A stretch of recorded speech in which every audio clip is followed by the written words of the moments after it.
শেষ হলো মনোনয়ন ফিরে পাওয়ার ৯ দিনের আপিল যুদ্ধ। আবেদনের বিপরীতে ৬২% প্রার্থী ফিরে পেয়েছেন মনোনয়ন। নির্বাচন কমিশনের ঘোষণা অনুযায়ী আগামী ২০ জানুয়ারি প্রার্থিতা প্রত্যাহারের শেষ দিন। এদিকে পোস্টাল ব্যালটে অনিয়ম প্রতিরোধ সহ ৩ দাবিতে ইসি ঘেরাও করে ছাত্রদল। পোস্টাল ব্যালটে অনিয়ম প্রতিরোধ সহ ৩ দাবিতে নির্বাচন কমিশন ভবনের সামনে রোববার সকাল থেকে জড়ো হতে থাকেন ছাত্রদল নেতাকর্মীরা। বিভিন্ন বিশ্ববিদ্যালয়ের ছাত্র সংসদ নির্বাচনে একটি বিশেষ সংগঠনের দ্বারা প্রভাবিত হচ্ছে। নির্বাচন কমিশনের বিরুদ্ধে একতরফা পক্ষপাতিত্বের অভিযোগ তুলে স্লোগান দিতে থাকেন তারা।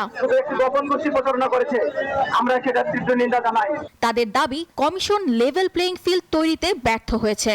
একটি বিশেষ ছাত্র সংগঠনের যাদের বিরুদ্ধে অতীতেও এই ধরনের অভিযোগ ছিল, তারা প্রতিনিয়ত সচিবালয়ের কাছ থেকে, তাদের প্রতিনিয়ত নির্বাচন এই কমিশনের কাছ থেকে, তাদের শিক্ষা মন্ত্রণালয়ের কাছ থেকে, সকল জায়গায় কি কাজ তাদের, আমরা এগুলো জানতে চাই।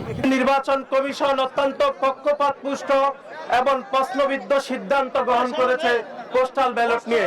সামনে একটি জাতীয় নির্বাচনের দায়িত্ব রয়েছে, এমন গুরুতর দায়িত্ব থাকা অবস্থায় যদি কেউ সব মশার বিরুদ্ধে সুরক্ষা দিতে এলো বসুন্ধরা এক্সট্রিম অ্যারোসল। মশার বিরুদ্ধে এক্সট্রিম সুরক্ষা। প্রভাবের কারণে ত্বরান্বিত হয়ে যান অন্যদিকে, সেটি আমাদের কাছে একটি ভয়ঙ্কর অশনি সংকেত মনে হয়। সারা বাংলাদেশে বলা হইলো এই মুহূর্তে কোনো নির্বাচনের দরকার নেই, তো শাস্তি কি মধু আছে যে ওখানে নির্বাচন করতে হবে? বিক্ষোভের কারণে কিছুটা বিড়ম্বনা তৈরি হলেও ইসিতে শেষ হয়েছে আপিলের ৯ দিনের লড়াই। ৯ দিনে আপিল যুদ্ধে আবেদন পড়েছে ৬৪৫টি, যার মধ্যে প্রায় ৪০০ জন তাদের প্রার্থিতা ফিরে পেয়েছেন, শতকরা হিসাবে যা ৬২%। এখন পর্যন্ত ভোটের মাঠে মোট বৈধ প্রার্থীর সংখ্যা দাঁড়িয়েছে ২২৩০ জনে। ইলেকশন কমিশনে পাঠানো মনোনয়ন বাতিল করা, এটি মনে করি আমি একটি হয়রানিমূলক আচরণ এবং তারাও গুরুত্ব সহকারে তাদের দায়িত্ব পালন করেনি। ম্যাজিস্ট্রেট বিদেশে কোনো ঘটনা ঘটলে মামলা আমলে নিতে পারে না। আমলে নিতে হলে স্বরাষ্ট্র মন্ত্রণালয়ের অনুমোদন লাগবে। এই কথা শোনার পর নির্বাচন কমিশন বললেন যে আপনার মনোনয়ন বৈধতা আছে।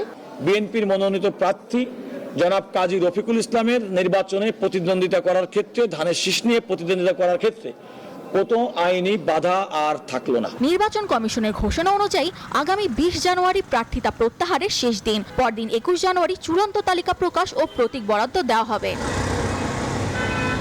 সামিয়া মাহতাব রোজা, নিউজ 24, ঢাকা।